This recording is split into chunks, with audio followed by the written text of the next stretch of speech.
po Luzon, Visayas at Mindanao. Ako nga po pala si Roland Jillanes at narito ang mga maiinit na balita ngayong araw. Usapin sa kuryente, NGCP. Nagmahalang paggawa ng kuryente mula nang buksan ang bentahan ng reserbang kuryente. Charmaine Sabroso, pasok! Inanunsyo ng National Grid Corporation of the Philippines, NGCP, na tumaas ang presyo ng kuryente sa bansa dahil sa pagbubukas ng bentahan ng reserbang kuryente. Ayon sa NGCP, ang mga mahal na presyo ay bunga ng patuloy na pagtaas ng demand para sa kuryente. Samantalang, ang supply ay patuloy na limitado sa bansa. Charmaine Sabroso, nakatutok, 24 oras. Sa West Philippine Sea, pagpapaalis sa monster ship, muling igigiit ng Pilipinas sa pulong kasama ang China bukas. Caitlin Sarabia, pasok! Sa mga opisyal ng gobyerno ng Pilipinas, igigiit ng bansa ang pagpapaalis ng mga banyagang sasakyang pandagat, kabilang na ang tinaguriang monster ship mula sa West Philippine Sea, sa isang darating na pulong sa mga kinatawan ng China bukas. Ang hakbang na ito ay bahagi ng mga patuloy na pagsisikap ng Pilipinas upang protektahan ang soberanya nito sa mga pinag-aagawa teritoryo sa ilagang bahagi ng karagatang sakop ng bansa. Caitlin Sarabia, nakatutok, 24 oras.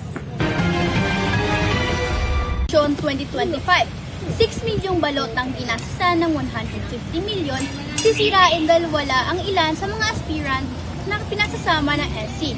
Aldrich Perido, pasok! Anunsyo ng Commission on Elections ang desisyon na sirain ang halos 6 na milyong balotang ginastos ng gobyerno ng Pilipinas na umabot sa 150 milyon. Ito ay dahil sa utos ng Korte Suprema na tanggalin ang ilang mga aspirante sa mga posisyon sa halalan ng 2025 na siyang nagdulot ng hindi pagkakasundo sa ilang kandidato na orinal na itinakda para sa mga balota. Aldrich Perido, nakatutok, 24 oras. Panahon dulot ng shoreline at easterlies, kalat-kalat na pagulan at pagkidlat sa Luzon, Visayas at Mindanao. David Olan, pasok!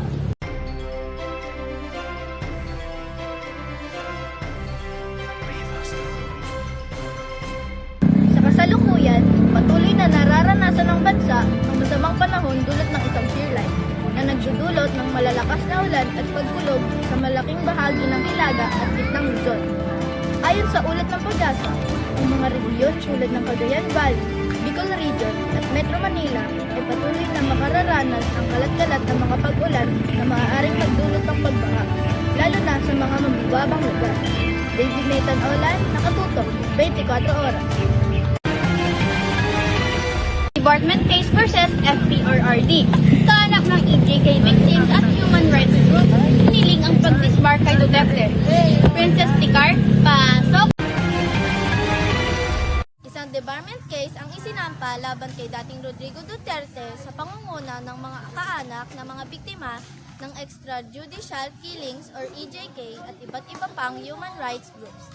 Ayon sa petisyon, ang dating Pangulo ay dapat tanggalan ng lisensya bilang abogado dahil sa umano'y paglapag nito sa mga etika ng propesyon. Kabilang ang pagmumura, pambabastos at mga pahayag na hinihikayat ang karahasan. Princess Ticar, nakatutok, 24 oras. President Bongbong Marcos hingil sa impeachment complaints laban kay Vice President Sara Duterte. I don't think that now is the time to go. Mayuna Pangilinan, pasok!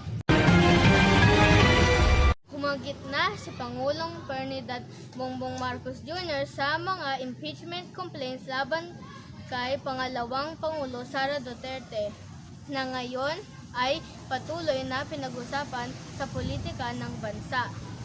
Sa pahayag niya, ibinanggit ni PBBM na hindi siya maniniwala na ang kasalukuyang panahon ay tamang pagkakataon upang magpatuloy sa ganitong proseso. At mas mainam aniyan na itutok ang mga pagsisikap sa mga pang-ekonomiya at pandemya. Mayuna Pangilinan, nagtututok, 24 oras. Secretary of State nominee Marco Rubio na huwag ng harassment ang mga aksyon sa China. Gwyneth Doctolero, pasok! US Secretary of State nominee na si Marco Rubio ay nagpahayag ng kanyang matinding pagkabahala hinggil sa mga aksyon ng China sa rehiyon. Partikular na sa isyu ng Taiwan at Pilipinas, ayon sa kanyang pahayag, ang mga patuloy na hakbang ng China ay isang uri ng pang-aabuso at anhiya. They really need to stop messing around with Taiwan and the Philippines. Ipinunto ni Rubio na kailangan ng mga bansa sa Asia ang isang matibay at pantay-pantay na pakikipagsalambuhan na hindi na umugat sa pananakot at agresibong hakbang. Gwyneth M. Doctolero, nakatutok, 24 oras.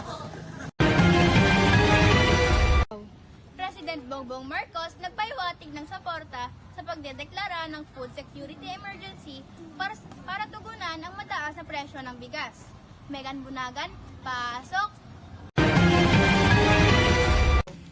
Nagbigay ng buong suporta si Pangulong Ferdinand Marcos Jr. PBBM sa posibilidad ng pagdedeklara ng food security emergency upang masugpo ang patuloy ng pagtaas ng presyo ng bigas sa merkado.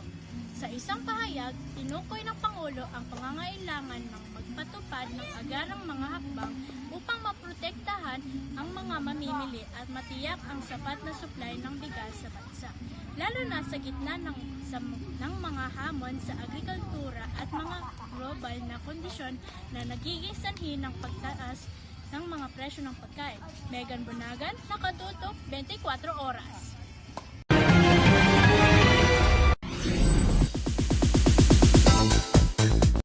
Deadly finale ng Middle War, puno ng pasabog. Kiana Orduna, pasok! Nagtapos ng pinaka-inaabang serye sa GMA, ang Widow's War, na ipinakita ang isang kapanapanabik at puno ng mga pasabog na huling yugto.